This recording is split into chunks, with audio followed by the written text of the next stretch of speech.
자유한국당 대통령 후보 경선 한번 살펴볼까요? 그동안 엄동설안에 떨면서 박근혜 대통령 탄핵을 기각해야 된다 이렇게 외쳤던 분들은 인용이 되면서 실망이 컸기 때문에 정치에 대한 진절미도 많이 날 것입니다.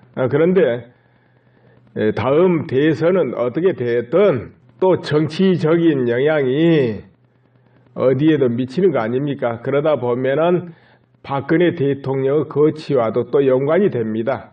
이번에 치를 대선이. 그래서 또 대선을 유심히 또 살펴봐야 될 그런 상황이고 또 국가 미래와 크게 연관이 되기 때문에 대한민국 국민들이 대선을 또 내몰라라 할 수는 없는 거예요. 그렇지 않습니까? 현재 자유한국당에는 4사람이 경선 중입니다. 김관용, 김진태, 이인재, 홍준표 이 4사람입니다. 그 중에 여러모로 반응으로 여론으로 이제 2사람이 좀 두각을 나타내고 있다 이렇게 평가하고 있어요. 누구냐? 김진태, 홍준표죠. 합동연설에 안팎의 어떤 그 한호라든가 호응이라든가 이런 부분에서도 일단은 이제 2사람이 앞섭니다. 야유를 받던 환호를 받던 관심사 대상들이 2사람인 거는 분명한 것 같아요. 그런데 그 2사람이 누가 앞서고 뒤서고 그럴까요? 여러분 어떻게 생각해요? 김진태 지지하신 분들이야 김진태가 월등히 치고 나가지 않겠냐 이렇게 또 보겠고, 그렇지 않는 분은 또 달리 생각할 수도 있겠죠. 네, 그래서 오늘 이야기는 모두 완전히 딱 공정하게 있는 그대로 이렇게 이야기를 할 거예요. 그런 줄 아셔야 됩니다. 현재 홍준표, 김진태 2사람 이제 여론조사에도 나오고 그래요. 그런데 홍 후보가 좀 앞서 있네요. 그리고 처음에 경선 이렇게 시작할 때는 내가 볼 때 일반 관심도라든가 데이터 이런 쪽에서 김 후보가 조금 앞선 듯 했어요. 근데 지금 엎치락뒤치락 하네요. 그런데 일반 객관적인 여론 정치 또는 관심도, 빅데이터 또 여론조사 이런 것을 이제 종합해 보고 할 때는 지금은 홍 후보가 조금 힘을 더 쓰고 있는 듯 그렇게 보입니다. 그런데 둘 다 큰 차이가 아니기 때문에 사실상 큰 의미는 없다 이렇게 보죠. 그런데 자유한국당 경선 룰이 중간에 조금 바뀌었죠. 그러다 보니까는 그 홍 후보가 좀 유리하지 않냐 이렇게 좀 됐어요. 그리고 마지막 관문 3번째 컷오프, 여기서 한 명을 딱 뽑는데 책임 당원이 현장에 나가서 투표를 합니다. 직접. 그게 50% 반영이 돼요. 그리고 전 국민한테 무작위로 돌리는 여론조사 그것이 50% 이렇게 반영되는데, 그렇다면 여기에 가장 크게 작용하는 것이 뭐니 해도 책임 당원 동향이다 이거죠. 책임 당원이 홍 후보를 선택하느냐 김 후보를 선택하느냐 이것은 이제 결정적인 대목이다 이런 거죠. 근데 대체적으로 책임 당원들은 오래 이 당비를 내면서 활동한 사람들이거든요. 그래서 아무래도 이제 조직세가 강한 쪽이 조금 유리하지 않겠냐 이렇게 봐지는데, 책임 당원들이 김진태 후보를 지지하면 김진태 후보가 되는 것이고, 홍준표 후보를 지지하면 홍준표 후보가 되지 않겠냐 이렇게 이제 봐집니다. 아무튼 이제 전체적으로는 홍 후보가 조금 더 힘을 얻고 있는 그런 국면 아니겠냐 이렇게 이제 봐진다 이거죠. 자, 그런데 그래서 서로 보강을 한다면은 김 후보는 좀 더 강력하고 분명한 공약을 내걸고 통합의 그림을 보여주면서 책임 당원들이 안심하고 김 후보한테 투표할 수 있게끔 만들어야 될 것이고, 또 홍 후보 입장에서도 이제 그와 같은데 거기 플러스 해가지고 뭐가 필요하냐? 박 전 대통령을 지지하고 또는 탄핵을 반대하고 태극기 집회에 나온 모든 사람들의 마음을 위로하는 그 마음과 발언이 필요하다. 이렇게 봐집니다. 그러면 지금부터 김진태 의원을 먼저 소개하고 그 다음에 홍준표 후보를 소개하기로 하겠습니다. 우선 김진태 의원의 아버지가 어떤 분인가 한번 볼까요? 김진태 의원의 아버지는 6.25 때 지리산 공비토벌 전과로 하락무공 훈장을 2개를 받으신 분인데 2013년도에 세상을 떠났습니다. 그래서 지금은 국립대전 현충원에 모셔져 있는 분입니다. 그리고 그럼 김진태 의원 양력을 한번 간단하게 볼까요? 1964년 10월 13일 강원도 춘천에서 출생해요. 지금 54세인가요? 나이가 오히려 안희정 씨나 이런 분보다 한두 살 많네요. 그러니까 얼굴이 좀 나이가 안 들어 보이는 얼굴이에요. 그러다 보니까는 너무 젊지 않냐 이런 분이 있지만 실제 안 젊습니다. 한참 지금 머리가 쌩쌩하게 작동하고 경륜이 충분히 쌓였을 그 나이입니다. 학력은 서울대학교 법과대학 졸업을 했어요. 키는 174cm입니다. 적은 키는 아니군요. 현재 소속은 자유한국당, 그리고 19대 20대 국회의원입니다. 현직 의원이죠. 그리고 그 전에 양력으로 보면 춘천지검 부장검사를 지냈고 서울중앙지검 부장검사를 또 지냈고 그리고 춘천지검 원주지청장을 끝으로 19대 국회의원에 당선되고 이제 국회의원으로서 의정활동을 하게 됩니다. 현재 20대 국회의원입니다. 그리고 또 특이한 분, 또 일가가 한 분 있습니다. 누굽니까? 이종 사촌의 여러분도 잘 아는 박선영 전 의원이죠. 박선영 전 의원. 박선영 전 의원은 원래 기자생활 23년간을 하셨는데 어느 날 갑자기 법학과 교수로 변신을 합니다. 서울대학교 법과대학 대학원에서 법학 박사학위를 취득하고 교수 길도 걸어요. 그러다가 또 국회의원이 되죠. 그런데 이 박선영 의원이 굉장히 얼굴은 가림하고 이제 예쁜 얼굴인데 결기가 또 대단해요, 이분이. 중국으로 탈북한 탈북자들이 잡혀가지고 강제로 북한에 이송되는 걸 항의해가지고 단식투쟁을 장기적으로 하다가 몸까지 상한 분인데요. 내가 지금까지 쭉 돌아볼 때 정치인으로 제대로 단식한 분은 박선영 의원 아니었는가 싶어요. 대다수 정치인들은 단식을 해도 멀쩡하거든요. 자, 그런데 김진태 의원도 얼굴이야 참 부드럽게 보이고 밝게 보이고 이런 분 아닙니까? 사납게 보이는 얼굴이 아닙니다. 그런데도 굉장히 강하게 의정활동을 했어요. 전에 새누리당이라든가 지금 현재 자유한국당입니다만 그 국회의원들이 전투력이 없다, 전투력이 있는 의원들이 없다 이런 소리를 좀 많이 들어왔어요. 과거에는 안 그랬는데 그 뒤에 보면 전투력이 있는 의원들이 없다 그런 소리 많이 들어왔죠. 실제로 전투력이 있다 싶은 의원들이 눈에 잘 안 띄었고 나서지를 안 했지요. 이게 전투력이라는 것이 금방 그렇게 하겠다고 나오는 게 아니고 태생적이어야 나오는 거거든요. 또 토론도 그렇습니다. 토론 잘해보겠다 한다고 되는 것도 아니고 토론 많이 하고 준비된 분만 이 토론을 잘하는 겁니다. 그러니까 토론력도 갖추고 해야 이 전투력이 나오고 하지 않습니까? 또 어려서부터 뭔가 기질이 좀 있어야 이 전투력이 나옵니다. 안 그러면 대체적으로 편안하게 아무 탈 없이 공격 안 받고 국회의원 하고 싶어 하기 때문에 전투력이 안 나오는 겁니다. 나오고 싶어도 못 나와요. 속에만 옹알옹알 하고 있는 것이지. 그런데 그 와중에 전투력이 빛난 사람이 바로 김진태 의원이었다 그겁니다. 물론 홍준표 전에 의원 생활할 때도 전투력이 좀 강했습니다. 몇몇 전투력 강한 사람들이 있어요. 있는데 어떻게 하다 보니까 또 국회의원직에 떠나고 이러다 보니까는 새누리당이 전투력 있는 사람이 없었죠.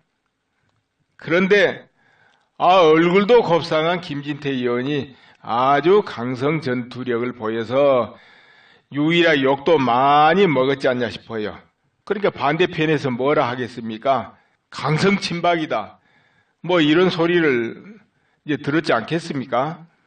그동안에 보도됐던 것 몇 가지 간추려 볼까요? 그때 김수남 검찰총장 인준씨 그때 청문회가 있었을 겁니다. 그때 그런 말을 해요. 민중 총걸기대회 참가자 일부가 내란 선동죄로 구속된 이석기 옛 통합진보당 의원을 석방하라는 구호를 외쳤다. 이들은 복도다. 이런 말까지 이제 하게 되고, 다중이 모여 깨부시고 사람 때려 눕히는 게 폭동이다. 또 나온 구호가 이석기를 석방하라는 것이다. 이석기가 어떤 사람인지 더 이상 이야기하지 않겠다. 이제 이렇게도 말하고, 공권력 이렇게 유린당해도 되는 거냐? 이런 말도 하고, 당장 소요죄를 검토하세요. 이렇게도 하지요. 소요죄는 형이 상당히 세죠, 이거. 그러자 김수남 후보자가 그런 부분까지 점검하도록 하겠다. 이렇게 이제 답변을 했지요. 그리고 또 백남기 농민 해가지고 경찰 물대포에 이제 사망했다. 이런 사건이 있었잖아요. 이때도 이 김진태 의원이 이런 주장 강력하게 합니다. 백노인을 빨간 우비 입은 사람이 확 몸으로 덮친다. 백노인이 우측에 자상을 입었다고 하는데 다른 사람이 구호 조치를 하려고 하면서 올라타는 장면이 나온다. 그렇게 철저히 수사해봐라. 이제 이런 주문을 또 합니다. 그리고 통영 주필에 대한 이제 폭로도 앞장서기도 했죠. 아무튼 혼자 강력하게 하다 보니까 상대편에서는 막말이다, 막말. 김진태 막말. 이렇게 서슴없이 이제 보도가 나오죠. 그리고 2014년 4월 25일 박근혜 대통령 정부 출범하고 그때 국회 대정부 질문이 있었는데 바로 지금 이 자리에도 대한민국 적이 있는 것은 아닌가 되묻고 싶습니다. 지금 국회의원 앞에 놓고 하는 말이에요. 그래 이제 중략하고요. 국민의 지탄을 받고 있는 종북 성향 의원들이 그러들입니다. 이렇게 말해요. 이제 국회의원들 국정원 여직원 사건에 대한 야당의 공세가 도를 넘어서고 있습니다. 현재까지 밝혀진 수사 결과에 의하면 국정원 여직원의 선거 개입은 사실 무근인 것으로 밝혀졌습니다. 오히려 이 사건은 야당에 의한 여직원 인권 유린 사건이었다고 봐야 됩니다. 이런 발언을 이제 국회에서 하게 됩니다. 그러다 보니까는 이날 발언으로 극우다, 보수 아이돌이다. 이제 김 의원한테 이런 말이 이제 안 깨지게 됩니다. 또 세월호에 대해서도 세월호 인양 포기를 주장했습니다. 김진태 의원은. 자, 여러분 어떻습니까? 전부 민감한 부분에 김진태 의원은 거리낌 없이 나서서 자기 할 소리를 했다 이 말이에요. 이제 다른 정치인들은 이런 민감한 부분에는 안 나선다 이거죠. 나서질 않아요. 그런데 김진태 의원은 사건마다 나서서 자기 할 말을 다 했습니다. 그게 쉬운 일 아니죠. 나서면 나선 것만큼 반대편에서는 욕을 먹게 돼 있기 때문에 참 나서기 어렵지만은 김진태 의원 나섰습니다. 이 김 의원이 국회에서 기자회견을 열고 박지원 의원 등이 박근혜 대통령의 탈북 부채질 발언을 대북 선전포고라고 질타한 것과 관련 섬뜩하다. 이러다 정말 전쟁 날 것 같다. 선전포고는 적국에 대고하는 것이지 자국 대통령을 까기 위해 쓸 말은 아니다. 박근혜 대통령이 탈북자 지원 이런 이야기를 하게 됩니다. 그러니까 박지원 의원이 거기에 대해서 대북 선전포고다 이런 이야기를 한 것인데 이것을 이제 질타하는 것이죠. 그 선전포고는 적국에 대고 하는 것이지 자국 대통령 까기 위해서 쓸 말은 아니지 않냐 이런 이야기죠. 그리고 여기서 멈추지 않고 훗날 통일이 되면 깜짝 놀랄 일이 벌어질 수 있다. 월남 대통령 선거에서 차점으로 낙선한 쭝딘쭈, 빌리 브란트 서독 총리의 보좌관 킨토 기움 모두 간첩으로 밝혀졌다. 역사에서 배워야 된다. 이런 말을 하죠. 그러니까 한국에도 그런 사람이 많이 있을지 모르겠다. 이런 말을 해요. 공안 검사였으니까 또 그런 세계도 남보다 잘 알겠죠. 아무튼 그리고 또 이런 말도 해요. 대북 서원금 청문회를 즉각 개최하라. 이건 정파의 문제가 아니라 민족 생존권이 달린 문제다. 드러난 것만 해도 4억 5천만 불을 몰래 북에 보내 핵을 개발하게 놓고 이건 뭐냐면은 예전에 4억 5천만 불 북에 이렇게 보내가지고 그것이 이제 핵을 개발한 자금이 됐다 이거죠. 그래가지고 날라오는 미사일을 요격하겠다는 사드 배치를 반대해서 우리의 손발을 묶고 우리 대통령이 선전포고를 했다 떠드는 사람들 더 이상 그대로 둘 수 없다. 이렇게 하면서 청문회 하자 이렇게 한 거죠. 그러니까 대북 송금 그렇게 해가지고 핵을 개발하게 만들어 놓고 그 미사일 맞겠다고 사드 배치하려는데 왜 그걸 반대하느냐. 그런 사람들 청문해야 된다 이 말이죠. 네, 이렇게 주장을 한 적이 있습니다. 김진태 의원은 한마디로 이제 안보 부분이라든가 어떤 자유가 활동 부분에는 안 나설 데가 없었고 또 국가적으로 중대하고 큰 사건마다 김진태 의원은 절대 빠진 적이 없었죠. 그러다 보니까 상대한테는 욕도 많이 먹었는데 아무튼 다른 의원들이 4년 내내 단 한 번도 나서지 않고 언급하지 않는 것도 김진태 의원은 계속 주장하고 나서고 했다 이거죠. 그동안 몇 년간 김 후보가 보인 모습을 흐르는 맥락을 살펴보게 되면 국가하고 연관된 것은 가만히 있지를 않았다. 국가에 피해가 있겠거나 그럴 때 그러니까 거기에 흐르는 모습은 그러니까 국가에서 국가로 끝났다. 그런데 그 코드가 박 전 대통령하고 맞았던 것 같아요. 그래가지고 박 대통령 편에서 발언을 많이 한 듯 한 것 같습니다. 그리고 탄핵 정국이 시작되면서 어떤 모습을 보였습니까? 그야말로 일편단심 박 전 대통령을 지키기 위해서 호를 단신으로 나섰죠. 그때 그 쓰나미가 몰아칠 때 모든 국회의원들이 숨을 죽이고 또는 박 대통령을 공격하고 탄핵에 가담할 때 또 친박들이 어디 있는지 알 수도 없게 모습을 감췄을 때 오직 김 후보만 앞에 나서서 외롭게 싸웠어요. 그걸 여러분 다 보셨죠? 그래서 참 진국이다 그런 소리도 들었어요. 그 전에 박 대통령을 위해서 그래도 많이 앞장섰던 사람들이 그때만큼은 다 뒤로 물러나 버렸거든요. 오직 김 후보만이 외롭게 그야말로 쓸쓸하게 투쟁을 했어요. 이제 그러다가 태극기 집회가 커지고 동참하는 애국 시민들이 많아지니까 그때부터 이제 더 힘을 얻어가지고 연설도 하고 그렇게 됐죠. 이제 그러니까 또 뜻을 같이 하는 국회의원도 늘어나서 그 다음에는 이제 외롭지는 않았어요.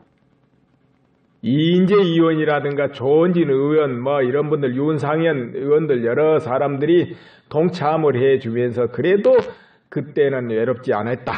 이제 이렇게 하면서 열심히 박 대통령 탄핵을 막고 기각을 시키기 위해서 노력했지만 결국은 인용이 되긴 했습니다만은 아무튼 일편단심 그 모습을 보여주면서 애국 시민들은 마음속에 깊이 각인은 됐다.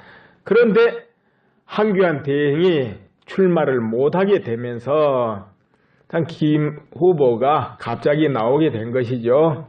그럼 출마의 변이 무엇이었는가 한번 살펴볼까요? 출마를 하게 되면서 어떤 말을 하고 출마를 한가 볼까요? 그때 세 가지였습니다. 박 대통령을 끝까지 지키겠다. 역사에서 진실을 밝히겠다. 분열된 내국 보수를 재건하겠다. 이렇게 출마의 변을 밝혔습니다. 그리고 또 합동연설에 이렇게 할 때는 이런 말도 했어요. 북한을 평화적으로 흡수 통일하겠다. 그 뜻을 이제 또 분명히 했습니다. 김 후보는 그야말로 애국 시민들의 요구에 따라서 출마를 하신 분이다. 이렇게 봐집니다. 태극기 집회에 참석하는 이 박 전 대통령 지지층으로부터 강력하게 대선 출마 요구를 받고 그것을 흔쾌히 응해서 경선 후보로 나섰다. 이렇게 평가할 수 있습니다. 그리고 3월 21일자지요. 빅데이터 분석업체인 굿데이터 코퍼레이션 이 회사가 3월 첫째 주 조사 이렇게 해보았는데 여기에 김진태 자유한국당 의원의 온라인상 점유율은 13.8%였다 이거죠. 순위로는 단숨에 3위에 올라섰다 이런 것이죠. 그리고 홍준표 경남지사 역시 온라인 화제성 점유율 8.7%를 차지했다. 5위를 기록했어요. 이거는 화제입니다. 화제. 그러니까 칭찬도 비방도 모두 화제로서 온라인에 이제 네티즌들의 관심을 받은 것을 이렇게 통계상으로 이와 같이 뽑은 것 같습니다. 이제 그런데 물론 여론조사하고 다르고 또 빅데이터라는 것은 이 산출하는 방법이 여러 가지예요. 그러다 보니까는 모두 다르지요. 예를 들어서 김진태, 홍준표 아니면 문재인 이렇게 이름으로만 산출하게 되면은 뭔가 뭐 비방이든 칭찬이든 모두 보도든 관심사가 다 직결되는 것이고 또 김진태 공약 아니면 김진태 좋아요 이와 같이 또 세분화해 들어가면은 또 다른 결과가 나오고 그렇습니다. 아무튼 최종 후보 선택의 날이 또 다가오니까 이제 어떻게 선전할지 우리는 또 지켜보기로 하겠습니다. 홍준표 홍 후보 양력 한번 볼까요? 1954년 12월 5일생입니다. 62세예요.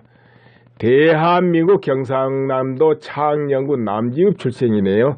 학력은 고려대학교 행정학 학사, 종교가 개신고입니다. 그리고 배우자 이순삼, 경력은 서울지방경찰청 강력계 검사, 법무부 특수법령과 검사, 그렇게 하고 한나라당 크린정치위원회 위원장, 국회 환경노동위원회 위원장 이렇게 하다가 한나라당 대표 최고위원도 지냈네요.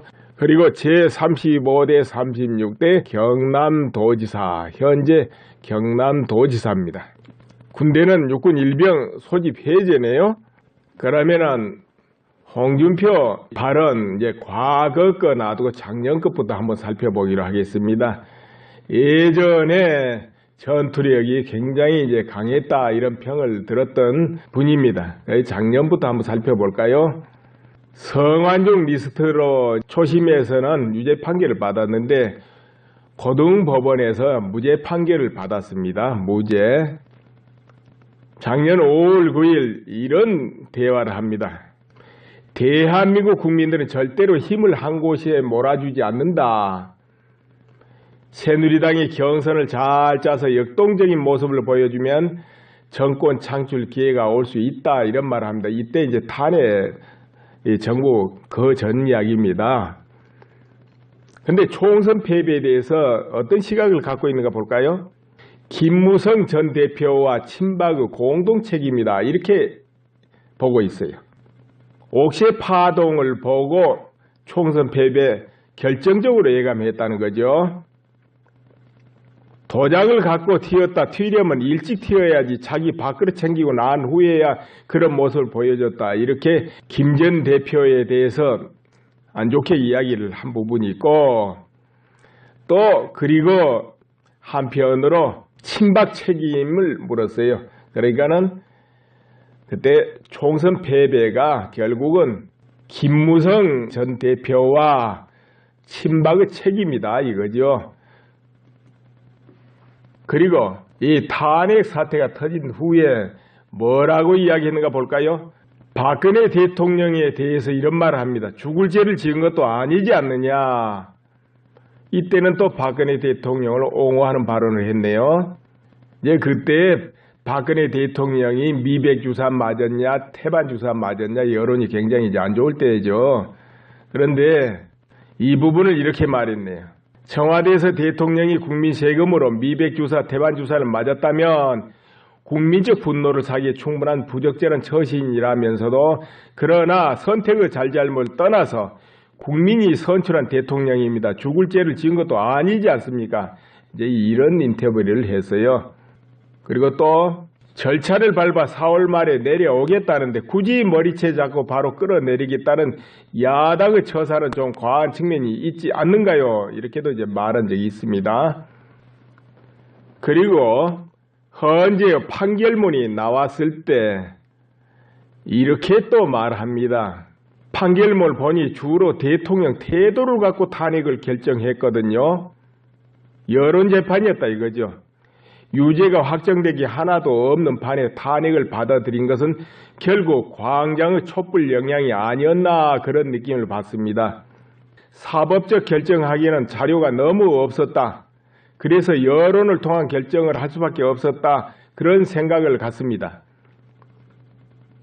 진행자가 이렇게 질문하죠.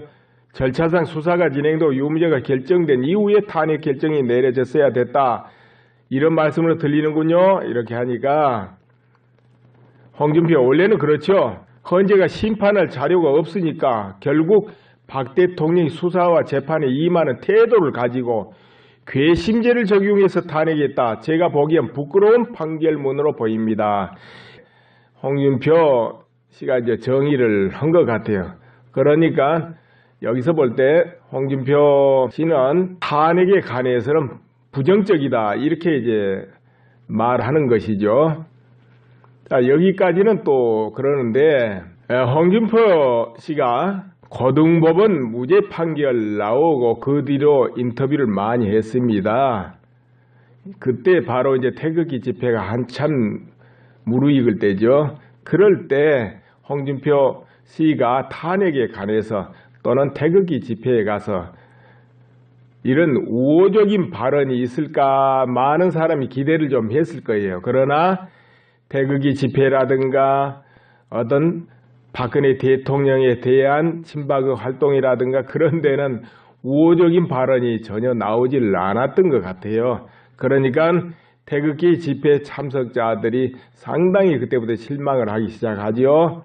그런데 이 경선이 이제 시작되면서 이런 발언이 나옵니다. 22일자입니까? 홍 후보는 22일 좌파 정권을 막으려면 중도와 우파의 대연합까지 구성해야 된다 하면서 국민의당, 바른정당과의 대선연대를 주장하게 돼요. 홍 후보는 우리나라의 정당 구조를 보면 민주당과 정의당이 좌파 정당이라고 전제한 뒤 그러니까 민주당하고 정의당을 좌파로 본다는 거죠. 그리고 국민의당, 중도, 바른정당과 한국당은 우파정당 이렇게 분류를 한다는 거죠. 그러니까 중도인 국민의당, 바른정당, 한국당이 서로 연합을 해가지고 중도 대연합까지 우리가 구상해야 하지 않을까 개인적인 생각을 하고 있다 이렇게 말합니다. 그래서 홍 후보 생각을 우리가 이렇게 살펴본다면 일단 좌파 정권의 등장을 막기 위해서는 연합이 필수다 이렇게 이제 보고 있고 그리고 탄핵 부분에 관해서는 헌재 판결이 부당하는 쪽에 서 있고 그리고 이런 사태를 일으킨 주 책임을 도장을 가지고 튄 것 그리고 또 친박에 두고 있다 이렇게 보고 있는 겁니다. 그래서 그 면을 또 한번 살펴볼까요? 20일 이런 발언도 있죠. 국정농단에 책임 있는 몇몇 양아치 친박들 빼고 나머지 친박들은 개라고 보기 어렵다, 이런 발언이 나옵니다.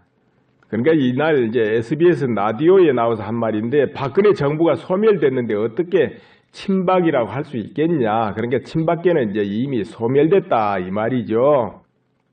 좌파는 이념으로 뭉치기 때문에 개라고 할 수 있지만 우파 정당에서 개라는 것은 사실상 없다. 대통령을 중심으로 한 정권 지지 세력이지 개라고 보기 어렵다, 이렇게 강조했어요. 그러니까 현재 친박계라는 것은 이미 끝났다, 이런 이야기죠.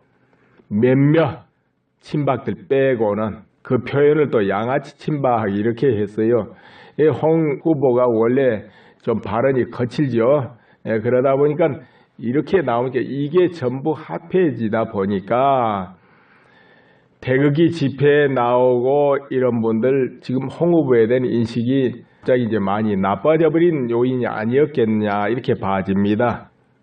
특히나 태극기 집회에 나온 분들은 바른정당과 연대하면은 아주 근본적으로 싫어하죠. 왜냐, 이 새누리당에서 사실 탄핵 찬성을 안 했으면 이루어질 수 없는 구조였지 않습니까? 그리고 이제 바른정당이 또 탈당을 해가지고 당을 만들어 나간 것도 사실이거든요. 그러다 보니까 거기에 대한 배신감, 반감이 굉장히 크지요. 아무튼 이제 홍준표 후보는 정치적인 차원에서 좌파 정권을 막기 위해서는 국민의당까지 연대가 불가피하다, 이렇게 보고 있다, 이렇게 해석을 하면 되겠습니다. 홍준표 씨는 현재 경상남도 도지사니까 도정 어떻게 했는가, 이 부분 잠깐 그래도 소개해 드려야 되겠죠. 2016년 5월 말 그동안 쌓였던 빚 1조 3,488억 채무를 모두 갚았다고 발표했습니다. 광역자치단체 중 유일하게 채무가 제로가 되었죠. 이 부분 소개해 드립니다. 진주 의료원 폐업 이런 사태로 굉장히 시끄러웠고 또 주민 소환 이런 문제도 생기고 했지만은 그런 부분을 잘 해치고 나왔어요. 그리고 이제 경상남도 빚을 모조리 갚아서 제로 상태로 만드는 것은 이제 광역 자치단체 중 유일하다. 이것을 소개해 드리고 정리하겠습니다. 우파는 어찌 됐든지 간에 현재 경선 후보로 나온 사람들 중에서 선택을 해야 된다, 이렇게 돼 있죠. 그러면은 자기 지지자가 대통령 후보로 뽑힐 수도 있고 그렇지 않을 수도 있고 그럴 겁니다. 거기에 대해서 어떻게 할 것인가 하고 마음 정리를 해야 될 겁니다.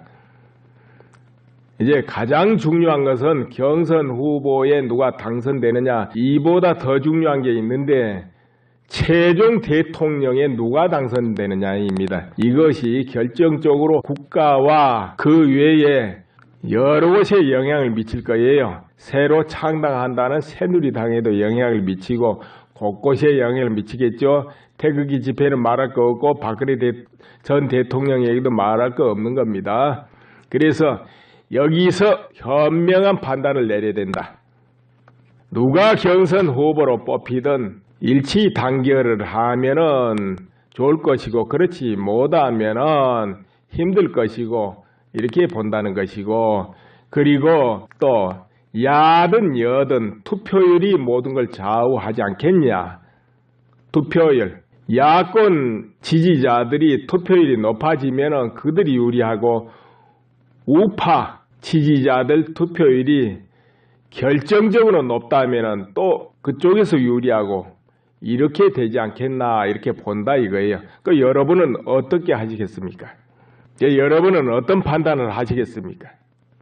감정대로 흘러가 버리겠습니까? 아니면은 냉정하게 해가지고 어떤 게 승리하겠는가, 또는 어떻게 하면 패배하겠는가 판단을 하시겠습니까? 그건 여러분이 판단하실 일입니다. 감사합니다. 분들이 김진태가 월등히 치고 나가지 않겠냐 이렇게 또 보겠고, 그렇지 않는 분은 또 달리 생각할 수도 있겠죠. 그래서 오늘 이야기는 모두 완전히 딱 공정하게 있는 그대로 이렇게 이야기를 할 거예요. 그런 줄 아셔야 됩니다. 현재 홍준표, 김진태 두 사람 이제 여론조사에도 나오고 그래요. 그런데 홍 후보가 좀 앞서 있네요. 그리고 처음에 경선 이렇게 시작할 때는 내가 볼 때 일반 관심도라든가 데이터 이런 쪽에서 김 후보가 조금 앞선 듯 했어요. 근데 지금 엎치락 뒤치락 하네요. 그런데 일반 객관적인 여론 정치 또는 관심도, 빅데이터, 또 여론조사 이런 것을 이제 종합해 보고 할 때는 지금은 홍 후보가 조금 힘을 더 쓰고 있는 듯 그렇게 보입니다. 그런데 둘 다 큰 차이가 아니기 때문에 사실상 큰 의미는 없다 이렇게 보죠. 그런데 자유한국당 경선 룰이 중간에 조금 바뀌었죠. 그러다 보니까는 그 홍 후보가 좀 유리하지 않냐 이렇게 좀 됐어요. 그리고 마지막 관문 세 번째 컷오프, 여기서 한 명을 딱 뽑는데 책임 당원이 현장에 나가서 투표를 합니다. 직접. 그게 50% 반영이 돼요. 그리고 전 국민한테 무작위로 돌리는 여론조사 그것이 50% 이렇게 반영되는데, 그렇다면 여기에 가장 크게 작용하는 것이 뭐니 해도 책임 당원 동향이다 이거죠. 책임 당원이 홍 후보를 선택하느냐 김 후보를 선택하느냐, 이것은 이제 결정적인 대목이다 이런 거죠. 근데 대체적으로 책임 당원들은 오래 이 당비를 내면서 활동한 사람들이거든요. 그래서 아무래도 이제 조직세가 강한 쪽이 조금 유리하지 않겠냐 이렇게 봐지는데, 책임 당원들이 김진태 후보를 지지하면 김진태 후보가 되는 것이고, 홍준표 후보를 지지하면 홍준표 후보가 되지 않겠냐 이렇게 이제 봐집니다. 아무튼 이제 전체적으로는 홍 후보가 조금 더 힘을 얻고 있는 그런 국면 아니겠냐 이렇게 이제 봐진다 이거죠. 자, 그런데 그래서 서로 보강을 한다면은 김 후보는 좀 더 강력하고 분명한 공약을 내걸고 통합의 그림을 보여주면서 책임 당원들이 안심하고 그 뒤로 인터뷰를 많이 했습니다. 그때 바로 이제 태극기 집회가 한참 무르익을 때죠. 그럴 때 홍준표 씨가 탄핵에 관해서 또는 태극기 집회에 가서 이런 우호적인 발언이 있을까 많은 사람이 기대를 좀 했을 거예요. 그러나 태극기 집회라든가 어떤 박근혜 대통령에 대한 친박의 활동이라든가 그런 데는 우호적인 발언이 전혀 나오질 않았던 것 같아요. 그러니까 태극기 집회 참석자들이 상당히 그때부터 실망을 하기 시작하죠. 그런데 이 경선이 이제 시작되면서 이런 발언이 나옵니다. 22일자입니까? 홍 후보는 22일 좌파 정권을 막으려면 중도와 우파의 대연합까지 구성해야 된다 하면서 국민의당, 바른정당과의 대선연대를 주장하게 돼요. 홍 후보는 우리나라의 정당 구조를 보면 민주당과 정의당이 좌파 정당이라고 전제한 뒤, 그러니까 민주당하고 정의당을 좌파로 본다는 거죠. 그리고 국민의당, 중도, 바른정당과 한국당은 우파정당 이렇게 분류를 한다는 거죠. 그러니까 중도인 국민의당, 바른정당, 한국당이 서로 연합을 해가지고 중도 대연합까지 우리가 구상해야 하지 않을까 개인적인 생각을 하고 있다 이렇게 말합니다.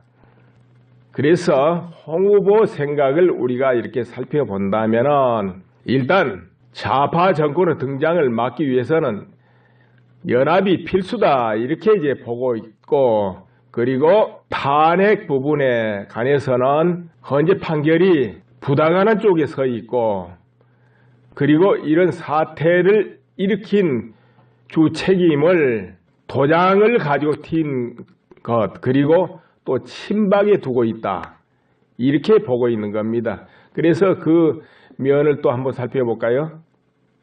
20일 이런 발언도 있죠.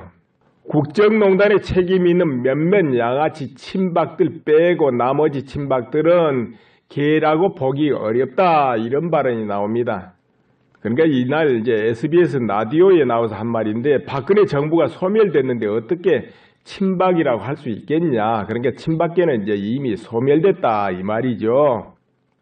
좌파는 이념으로 뭉치기 때문에 개라고 할 수 있지만 우파 정당에서 개라는 것은 사실상 없다. 대통령을 중심으로 한 정권 지지 세력이지 개라고 보기 어렵다, 이렇게 강조했어요. 그러니까 현재 친박계라는 것은 이미 끝났다, 이런 이야기죠. 몇몇 친박들, 홍준표 전에 의원 생활할 때도 전투력이 좀 강했습니다. 몇몇 전투력 강한 사람들이 있어요. 있는데 어떻게 하다 보니까 또 국회의원직에 떠나고 이러다 보니까는 새누리당이 전투력 있는 사람이 없었죠. 그런데 얼굴도 곱상한 김진태 의원이 아주 강성 전투력을 보여서 유일하게 욕도 많이 먹었지 않냐 싶어요. 그러니까 반대편에서 뭐라 하겠습니까? 강성 친박이다, 뭐 이런 소리를 이제 들었지 않겠습니까? 그동안에 보도됐던 것 몇 가지 간추려 볼까요? 그때 김수남 검찰총장 인준씨, 그때 청문회가 있었을 겁니다. 그때 그런 말을 해요.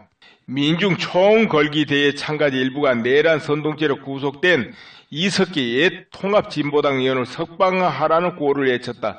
이들은 복도다, 이런 말까지 이제 하게 되고, 다중이 모여 깨부시고 사람 때려 눕히는 게 폭동이다. 또 나온 구호가 이석기를 석방하라는 것이다.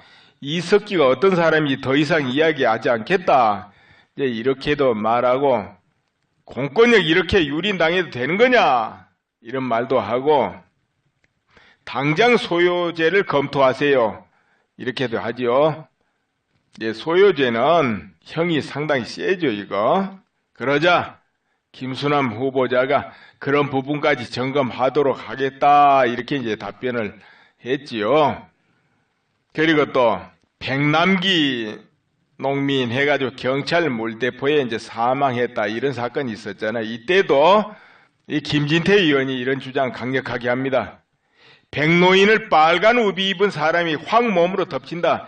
백노인이 우측에 자상을 입었다고 하는데 다른 사람이 구호 조치를 하려고 하면서 올라타는 장면이 나온다. 그러니까 철저히 수사해봐라, 이제 이런 주문을 또 합니다. 그리고 송영 주필에 대한 이제 폭로도 앞장서기도 했죠. 아무튼 혼자 강력하게 하다 보니까 상대편에서는 막말이다, 막말, 김진태 막말, 이렇게 서슴없이 이제 보도가 나오죠. 그리고 2014년 4월 25일 이제 박근혜 대통령 정부 출범하고 그때 국회 대정부 질문이 있었는데, 바로 지금 이 자리에도 대한민국의 적이 있는 것은 아닌가 되묻고 싶습니다. 지금 국회의원 앞에 놓고 하는 말이에요. 그래 이제 중략하고요. 국민의 지탄을 받고 있는 종북 성향 의원들이 그러들입니다, 이렇게 말해요.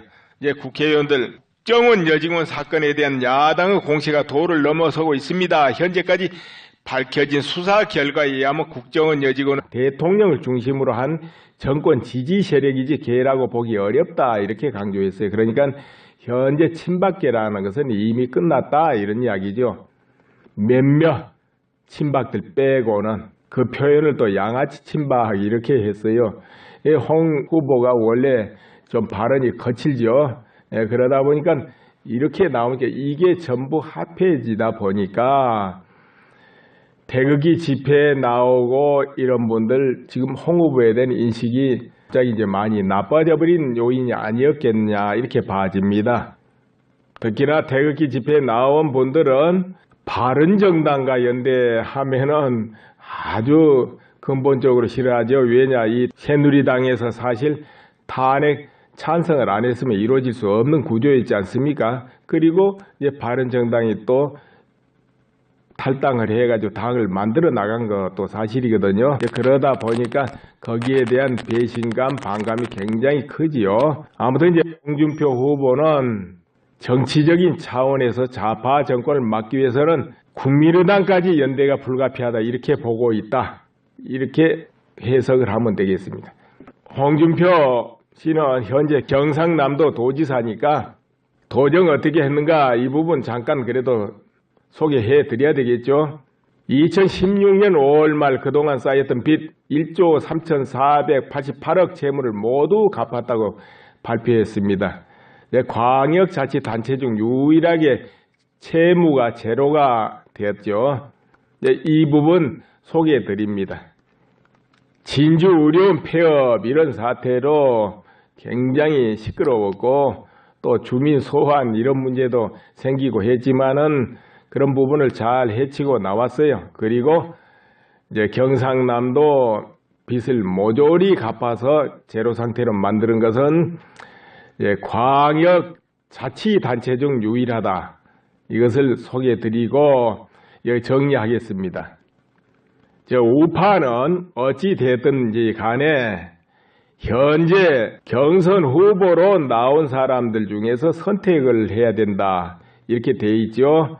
그러면은 자기 지지자가 대통령 후보로 뽑힐 수도 있고 그렇지 않을 수도 있고 그럴 겁니다. 거기에 대해서 어떻게 할 것인가 하고 마음 정리를 해야 될 겁니다.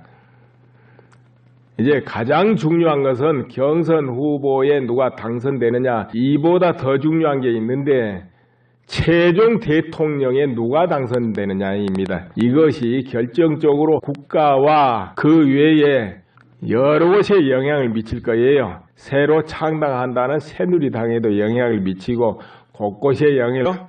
그때 김수남 검찰총장 인준씨 그때 청문회가 있었을 겁니다. 그때 그런 말을 해요. 민중 총걸기대회 참가자 일부가 내란 선동죄로 구속된 이석기 옛 통합진보당 의원을 석방하라는 구호를 외쳤다. 이들은 복도다 이런 말까지 이제 하게 되고 다중이 모여 깨부시고 사람 때려 눕히는 게 폭동이다. 또 나온 구호가 이석기를 석방하라는 것이다. 이석기가 어떤 사람인지 더 이상 이야기하지 않겠다. 이제 이렇게도 말하고 공권력 이렇게 유린당해도 되는 거냐 이런 말도 하고 당장 소요죄를 검토하세요 이렇게도 하죠. 소요죄는 형이 상당히 세죠 이거. 그러자 김수남 후보자가 그런 부분까지 점검하도록 하겠다 이렇게 이제 답변을 했지요. 그리고 또 백남기 농민 해가지고 경찰 물대포에 이제 사망했다 이런 사건이 있었잖아요. 이때도 이 김진태 의원이 이런 주장 강력하게 합니다. 백노인을 빨간 우비 입은 사람이 확 몸으로 덮친다. 백노인이 우측에 자상을 입었다고 하는데 다른 사람이 구호 조치를 하려고 하면서 올라타는 장면이 나온다. 그러니까 철저히 수사해봐라. 이제 이런 주문을 또 합니다. 그리고 송영 주필에 대한 이제 폭로도 앞장서기도 했죠. 아무튼 혼자 강력하게 하다 보니까 상대편에서는 막말이다 막말, 김진태 막말 이렇게 서슴없이 이제 보도가 나오죠. 그리고 2014년 4월 25일 박근혜 대통령 정부 출범하고 그때 국회 대정부 질문이 있었는데 바로 지금 이 자리에도 대한민국 적이 있는 것은 아닌가 되묻고 싶습니다. 지금 국회의원 앞에 놓고 하는 말이에요. 그래 이제 중요하고요. 국민의 지탄을 받고 있는 종북 성향 의원들이 그러들입니다. 이렇게 말해요. 이제 국회의원들 국정원 여직원 사건에 대한 야당의 공세가 도를 넘어서고 있습니다. 현재까지 밝혀진 수사 결과에 의하면 국정원 여직원의 선거 개입은 사실 무근인 것으로 밝혀졌습니다. 오히려 이 사건은 야당에 의한 여직원 인권 유린 사건이었다고 봐야 됩니다. 이런 발언을 이제 국회에서 하게 됩니다. 그러다 보니까는 이날 발언으로 극우다, 보수 아이돌이다. 이제 김 의원한테 이런 말이 이제 안 깨지게 됩니다.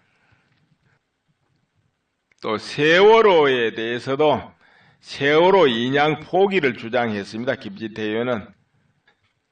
자, 여러분 어떻습니까? 전부 민감한 부분에 단신 박 전 대통령을 지키기 위해서 호를 단신으로 나섰죠. 그때 그 쓰나미가 몰아칠 때 모든 국회의원들이 숨을 죽이고 또는 박 대통령을 공격하고 탄핵에 가담할 때 또 친박들이 어디 있는지 알 수도 없게 모습을 감췄을 때 오직 김 후보만 앞에 나서서 외롭게 싸웠어요. 그걸 여러분 다 보셨죠? 그래서 참 진국이다 그런 소리도 들었어요. 그 전에 박 대통령을 위해서 그래도 많이 앞장섰던 사람들이 그때만큼은 다 뒤로 물러나 버렸거든요. 오직 김 후보만이 외롭게 그야말로 쓸쓸하게 투쟁을 했어요. 이제 그러다가 태극기 집회가 커지고 동참하는 애국 시민들이 많아지니까 그때부터 이제 더 힘을 얻어가지고 연설도 하고 그렇게 됐죠. 이제 그러니까 또 뜻을 같이 하는 국회의원도 늘어나서 그 다음에는 이제 외롭지는 않았어요. 이인재 의원이라든가 조원진 의원 뭐 이런 분들 윤상현 의원들 여러 사람들이 동참을 해주면서 그래도 그때는 외롭지 않았다. 이제 이렇게 하면서 열심히 박 대통령 탄핵을 막고 기각을 시키기 위해서 노력했지만 결국은 인용이 되긴 했습니다만은 아무튼 일편단심 그 모습을 보여주면서 애국 시민들은 마음속에 깊이 각인됐다. 그런데 황교안 대행이 출마를 못하게 되면서 김 후보가 갑자기 나오게 된 것이죠. 그럼 출마의 변이 무엇이었는가 한번 살펴볼까요? 출마를 하게 되면서 어떤 말을 하고 출마를 한가 볼까요? 그때 세 가지였습니다. 박 대통령을 끝까지 지키겠다. 역사에서 진실을 밝히겠다. 분열된 내국 보수를 재건하겠다. 이렇게 출마의 변을 밝혔습니다. 그리고 또 합동연설에 이렇게 할 때는 이런 말도 했어요. 북한을 평화적으로 흡수 통일하겠다. 그 뜻을 이제 또 분명히 했습니다. 김 후보는 그야말로 애국 시민들의 요구에 따라서 출마를 하신 분이다. 이렇게 봐집니다. 태극기 집회에 참석하는 이 박 전 대통령 지지층으로부터 강력하게 대선 출마 요구를 받고 그것을 흔쾌히 응해서 경선 후보로 나섰다. 이렇게 그 나이입니다. 학력은 서울대학교 법과대학 졸업을 했어요. 키는 174cm입니다. 적은 키는 아니군요. 현재 소속은 자유한국당 그리고 19대 20대 국회의원입니다. 현직 의원이죠. 그리고 그 전에 양력으로 보면 춘천지검 부장검사를 지냈고 서울중앙지검 부장검사를 또 지냈고 그리고 춘천지검 원주지청장을 끝으로 19대 국회의원에 당선되고 이제 국회의원으로서 의정활동을 하게 됩니다. 현재 20대 국회의원입니다. 그리고 또 특이한 분 또 일가가 한 분 있습니다. 누굽니까? 이종 사촌의 여러분도 잘 아는 박선영 전 의원이죠. 박선영 전 의원. 박선영 전 의원은 원래 기자생활 23년간을 하셨는데 어느 날 갑자기 법학과 교수로 변신을 합니다. 서울대학교 법과대학 대학원에서 법학 박사학위를 취득하고 교수 길도 걸어요. 그러다가 또 국회의원이 되죠. 그런데 이 박선영 의원이 굉장히 얼굴은 가림하고 이제 예쁜 얼굴인데 결기가 또 대단해요. 이분이 중국으로 탈북한 탈북자들이 잡혀가지고 강제로 북한에 이송되는 걸 항의해가지고 단식투쟁을 장기적으로 하다가 몸까지 상한 분인데요. 내가 지금까지 쭉 돌아볼 때 정치인으로 제대로 단식한 분은 박선영 의원 아니었는가 싶어요. 대다수 정치인들은 단식을 해도 멀쩡하거든요. 자, 그런데 김진태 의원도 얼굴이야 참 부드럽게 보이고 밝게 보이고 이런 분 아닙니까?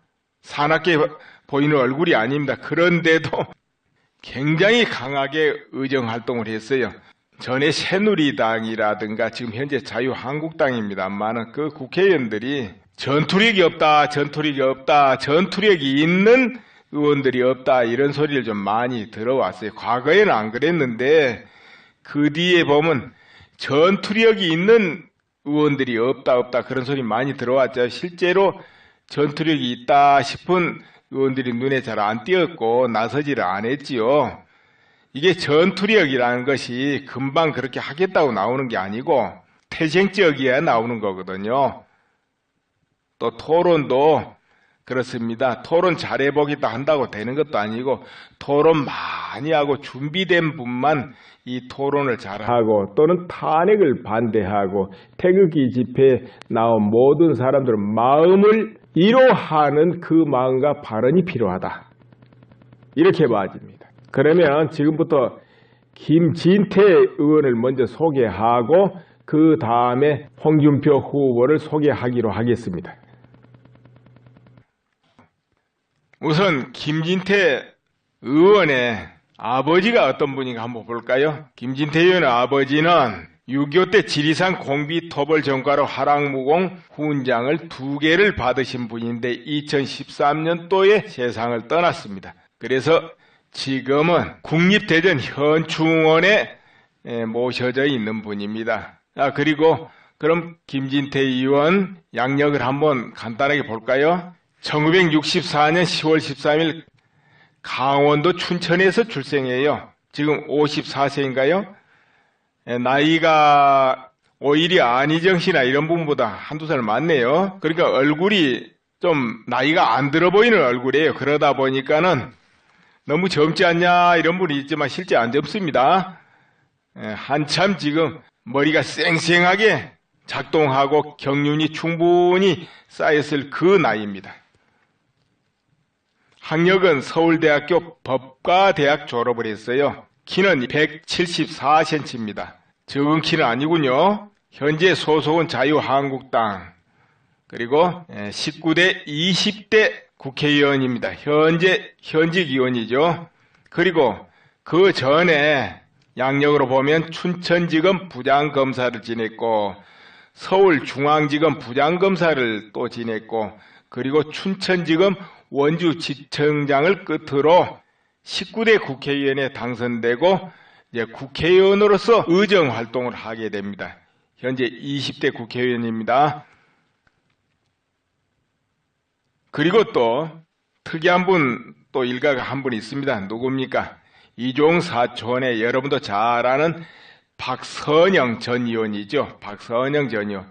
박선영 전 의원은 원래 기자생활 23년간을 하셨는데 어느 날 갑자기 법학과 교수로 변신을 합니다. 서울대학교 법과대학 대학원에서 법학 박사학위를 취득하고 교수 길도 걸어요. 그러다가 또 국회의원이 되죠. 그런데 이 박선영 의원이 굉장히 얼굴은 가림하고 이제 예쁜 얼굴인데 결기가 또 대단해요. 이분이.